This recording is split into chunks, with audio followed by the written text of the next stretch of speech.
Hey everybody.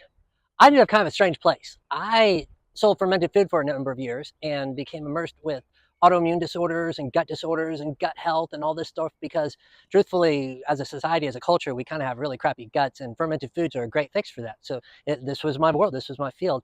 And it's interesting, it took me to gardening.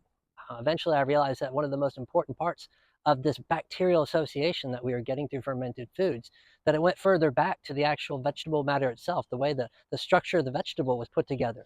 That if that's not done in a good, rich biological way, then our guts weren't getting what they needed. It was essentially that the kids who didn't play in the dirt were the ones more likely to get sick on a grand scale.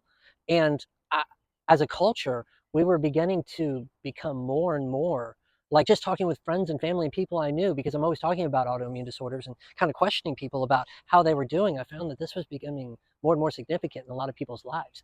And I wouldn't say that these people had debilitating situations, but it was becoming more of a nuisance. Sometimes they had to take a week off. Sometimes they had to, really look at this and say something significant going on. And when they go to the doctor shrugs sometimes, isn't really exactly sure how to treat it. Or when they do, sometimes it's effective, sometimes it's not. Sometimes in the short term it works, but then it comes back. And it's just a really tricky situation to deal with, because what's going wrong really we can't fix with a medicinal compound. In my opinion, we need to kind of re-immerse ourselves with a biological churning, a biological approach to our health. And that's something that's hard to do once you're already sick. Once you're already sick, it's hard. As a fermented food guy at the farmers markets, unfortunately, a lot of people come up to me and are like, hey, what would you say? We're trying to change the diet of someone who's got cancer. And that's a really tough situation, because I'm not sure if a diet change will do anything. And, I can tell them that, and well, it's a good idea to cut down sugars and maybe eat some raw foods and stuff.